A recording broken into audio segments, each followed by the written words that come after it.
Okay, pretty sure I'm recording. All right. So the first question, how did participating in fieldwork make me feel?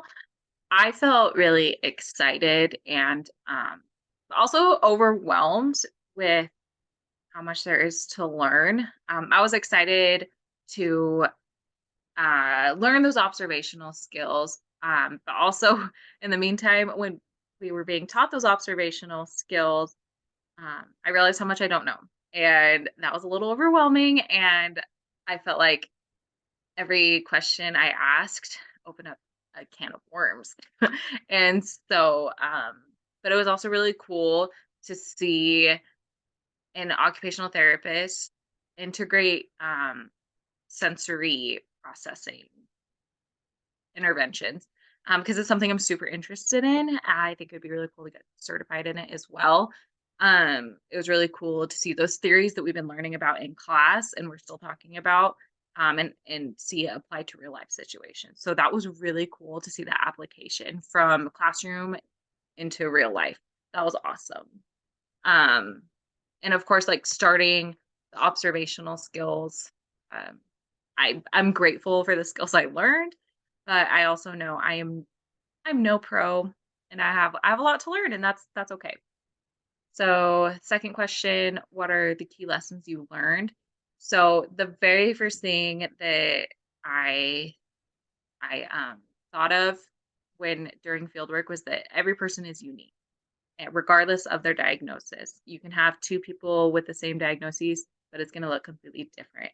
And that's why OT is amazing because we are client centered. And so we need those treatment plans to be individualized to cater what they need.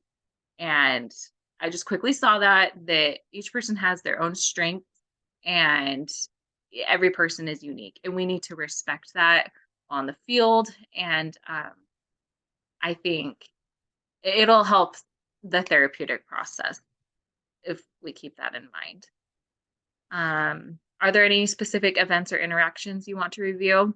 So there was a specific boy that definitely attached to me from day one. He was really nervous to leave his mom. His brother was there with him, but he kind of clung to me as a safety, and so I really wanted him to feel comfortable. That very first day, he wouldn't let me out of his sight within even just a couple feet. He was right next to me. And so the OT and Megan kind of talked to me to figure out ways to get him to kind of branch out, feel a little more comfortable being independent. And so that was kind of a goal throughout fieldwork was to help this boy gain more independence and more confidence in playing during the mud kitchen. Um, it was cool to see because he did branch out. I was able to, step away, get a drink of water, whatever, step away and ask Megan or the OT some questions. Um, and so that was really cool to see. The last day, he kind of reverted back, but there were some circumstances that were happening that um, made sense why he needed a little more support. Um, Another thing that I want to know is the OT there really emphasized safety. She really wanted her clients to feel safe. And with this boy, well, with all the kids, but specifically the boy, because I spent a lot of time with him, he did not like getting his hands dirty. And because of this focus on safety and the kids feeling safe, she had buckets of water just around the mud kitchen so that if kids needed to wash their hands quickly, they could just take a dip and be on their way. And this boy was able to play in the paint and get paint on his hands, and it hardly phased him because he knew he could just go wash his hands when needed. And he didn't have to ask anybody. He could just go do it when he felt like he needed to clean his hands up. So I thought that was really cool. Something that I keep trying to remember, even as a parent, is make sure they feel safe in what they're doing. And yeah, I just think it's a really good thing to remember. So I appreciate the OT for emphasizing that so much. Next question, how did your experiences reinforce, clarify, add to what you learned in the classroom during the last year? So I noticed through developing observational skills and discussion posts, the connection between definitely the domains of OT and what it looks like in practice. Um, we talked a lot about modifying the environment, what that looks like, um, and different ways we can do that, which was really, it connected a lot of dots and was a really good learning opportunity. Um, and also ineffective performance skills was another thing that we were asked about to reflect on. So modifying the environment, ineffective performance skills. I appreciate being prompted that because I think it tunes in those observational skills that we were supposed to be learning about, which um, yeah, so it made a lot of connections, like what I said. And then how will you apply this experience to future coursework and fieldwork? So I want to continue my approach to future experiences with an open mind and a willingness to learn.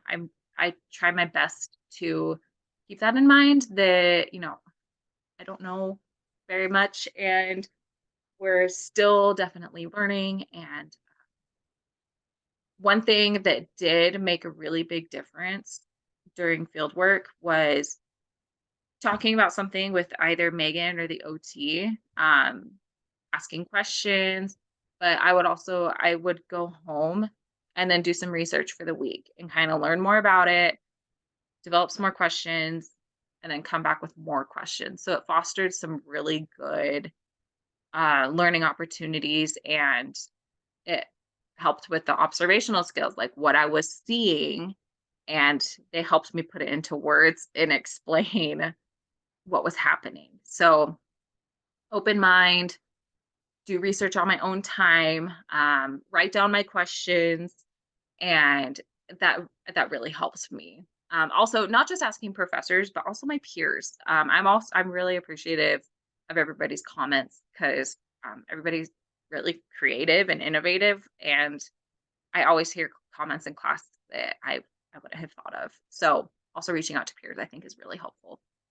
Also becoming familiar with OTPF, I think was really helpful in pinpointing the exact performance skills that were required for a task. So we had to do the activity analysis, and that was an extremely thorough way to see what was going on with whatever task was required. So while I might not do a specific activity analysis with my clients in the future, I think it's a really good mindset to have to think about each step and then looking at those performance skills within the steps because there's so much going on that um, with within the task that we have to think about as OTs. So I think learning to map out those steps and then identify the needs for each person I work with in order to complete their task. Thank you for watching.